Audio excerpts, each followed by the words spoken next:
Oh yeah. 1991 Toyota MR2 SW20 Turbo. The second generation MR2 is proof that love exists and it wants to be found. This Toyota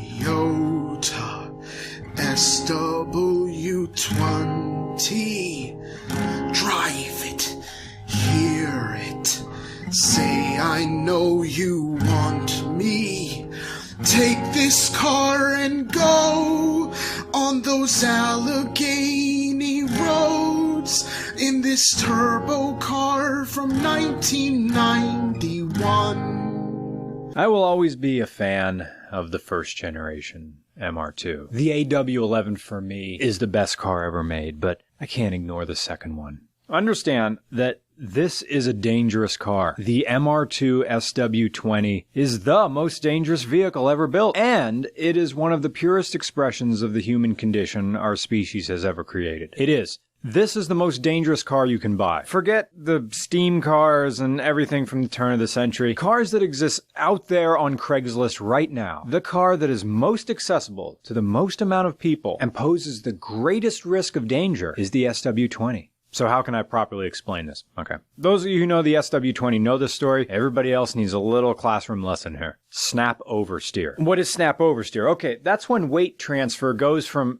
Alright, some people don't know about weight transfer, and that's okay too. Here, I'm going to explain it to you with some visual aids. I need to make some coffee. I'm going to make some coffee and pour a little bit into this rinsed out olive jar. I'm going to hold these two pieces of wood up here to represent tires. The coffee represents the weight of the car. Now, of course your car isn't filled up with a lot of liquid, gasoline and oil notwithstanding, but forces within this body of mass move. Not physically, but there's energy here. I'm an English major, not a physics major. In fact, I need a physics major to explain the equations that are going on here. But for the sake of a video, this is what's going on inside your car. Okay, this end here where the cap is, that is the front of your car. This back end is the back of your car. When I accelerate this car jar, oh, see, the weight moves to the rear. I'll do it again, watch. Same thing happens with your car. Now, with a front-wheel drive car, even though there's a big engine right on top of the front wheels, when you accelerate, the weight moves to the rear wheels, and there's nothing driving those wheels. That's why if you have a manual transmission, front engine, front wheel drive car, those front wheels are going to go and usually you have an open diff, so one wheel's spinning and the other one's doing My Cousin Vinny. That's because there's no more weight. There's no more force over your front wheels. It all moved to the back. The front end of your car got light. Now with a front engine, rear wheel drive car, we do it again. Oh, the weight moves to the rear. You have energy now pushing down on the drive wheels, pressing them in. And with a mid or rear engine drive car, I know it's a little bit different between mid and rear. We do it again. Now you have the weight of the engine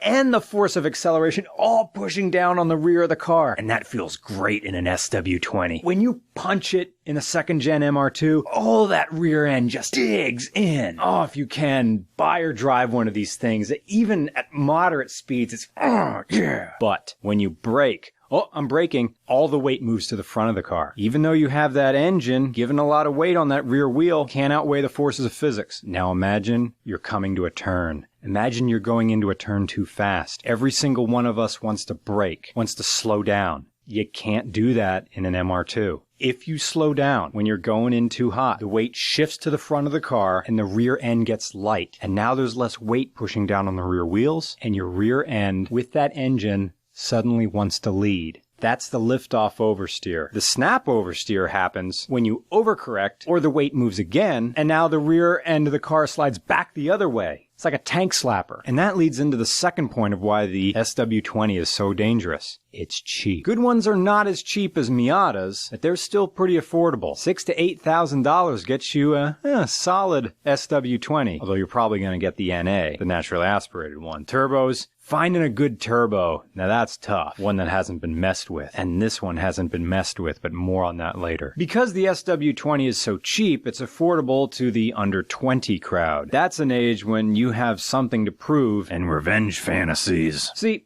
at 20, you're supposed to be in a controlled, slow understeer into the open arms of your university's peer mediation group. But the SW20 offers no quarters or warnings. It lets nothing and everything slide. This is the same Darwinism as fast motorcycles. You are free to ride them, and you are free to drive this, but your fate is up to your own hands. And asking someone who is under 20 and full of emotion to be able to handle lift-off oversteer, well, that's a tall order, so a lot of SW20s get wrecked. But they're fixable. This isn't some specialized prototype of low production like a Mazda Cosmo, or a mishmash of manufacturers like a DeLorean. No, this is standard OEM Toyota parts like any other Toyota. It's the Taco Bell approach. I know it's bad for me. Oh, I know Taco Bell is bad. But my cum is drying inside my sleeping bag and I'm aggressively hungry now. But you are free to make your own choices. And that is the way automotive offerings should be. Here, I present to you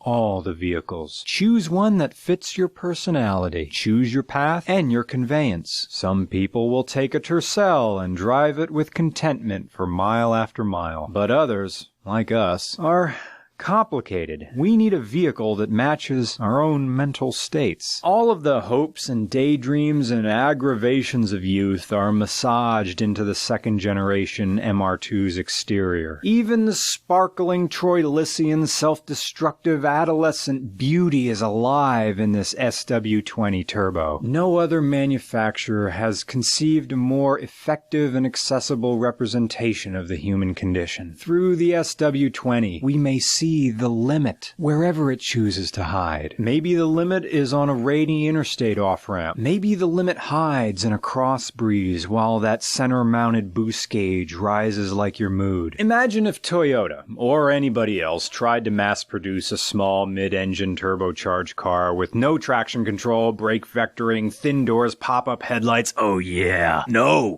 this car would be illegal. There'd be no way you could build one of these things today. But here it is, grandfathered in with all the modern sports cars, and this SW20. Yeah, it's ready to just lay waste to all the Allegheny back mountain roads. And look at it. It's perfect. The story of how this owner found such a beautiful, untouched SW20 turbo is hope for all of us. He had courage. He had courage to ring a doorbell. I mean, that's really the end of the story. No, he was just driving along, back and forth in the Pittsburgh area, and he began to see this second-gen MR2 in someone's front yard. And then he drove by the house, back and forth to work more times. A month had gone by. This MR2 was in the same spot. Doesn't look like it had been moved. And one day, he just goes up to the house, and he rings the doorbell. And he says, "Pardon me, sir, I know this is a weird question, but by chance, would you be willing to sell that little sports car you have up there? I'm very interested. It's very beautiful. I just thought I'd ask." And the owner said, "You know what? I moved it out there a little bit while ago. I was thinking to sell it. Some other things happened. Would you like to buy it today?" And they agreed on the price, and here it is. See these little dots, these little lights right here on the dash? That's one thing that isn't stock. It was a period-correct radar detector from 1991. Odd choice of colors, a white exterior and a blue interior, but again, that's the 90s. That's how things were. We didn't figure out how to make small airbags back then, so you have this big airbag right in the middle of the steering wheel, but it's correct, and that's how it should be. No replacing that wheel with with a small modern unit. No, keep it exactly how it is. Just like the first generation MR2, you have to drive the second gen as well. See how they improved it. Some call this the poor man's Ferrari, and I really won't fight that charge. The second gen MR2 has a 2.0 liter engine that makes between 220 and 240 horsepower, just depending on tune. It has a 5-speed manual and a larger E153 gearbox. Its engine uses a timing belt instead of a chain, and these things do tend to leak oil everywhere. And it's one wrong turn away from being the tanker that exploded at the end of the first Terminator. But for all the talk of this being the poor man's Ferrari, the MR2 Turbo has such a confident sense of self that it passes for a modern car. The Turbo is a self-assured car, whether you use it as a daily or you only bring it out for car shows and weirdos like us. The MR2 is interesting because it skipped the awkward pizza-faced teen years and jumped straight to the cocksure self-awareness. It's the James Dean of cars. Either one of them. This is from the era where it was just accepted that some cars simply wouldn't be safe. It wasn't up to manufacturers to make cars safe to accommodate your lousy driving habits in the 90s. It was up to you to be a more vigilant, responsible driver. I admit, I reacted to this car the same way a dog reacts to seeing another dog. Ooh, this is the car of my people. Hey, one of us. No, yeah, I can get from 0 to 60 in 6 seconds and 0 to spooging in 5. I can feel this rumbling between my thighs. I can feel the heat from the transmission. Oh yeah, you're so D. That said, it's still very stuck in the 1990s sense of styling, which is, as other people said, melted bar of soap, but it has its place. 90s swooping styling and 14.4 modems go together like Hold On and It Must Be Love in a Tipper Gore mixtape. This is a car with echoes of earlier designs, and it's an approach that lines up with the overall sentiment behind the car. The SW20 is a car for the guy who's trying to recapture his 90s youth, the man for whom memory is a pastime. But even in 2014, the Toyota MR2 SW20 Turbo is a car that's bursting at the seams with character, with personality, with hope, with love, with reachable ambition, with happiness and joy. I would be this car's friend, and I would do the work to keep that friendship alive. Yeah. Man, that is so cool. Meow, back down. Back up again. And back down again. And there's fog lights on this car. So you go up, and then fog lights. Oh. And then we're making no boost. Apparently not. Oh, you hear that? I love that sound. Oh, it's just like, oh, the MR2 is just, oh. It's like this a little is so whistle. 90s. Check out this Toyota, dangerous and franchised.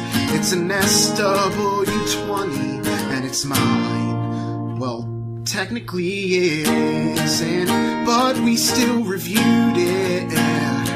It's an SW20. It lets everything and nothing slide.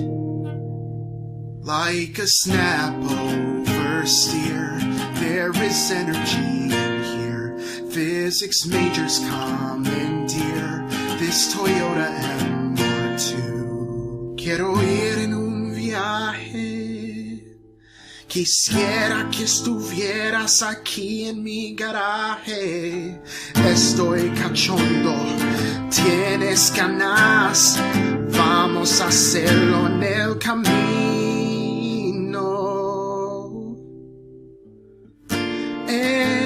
MR2, oh, MR2,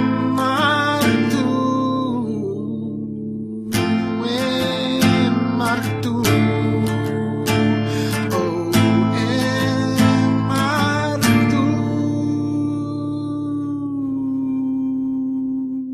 Toyota MR2 SW20 is our next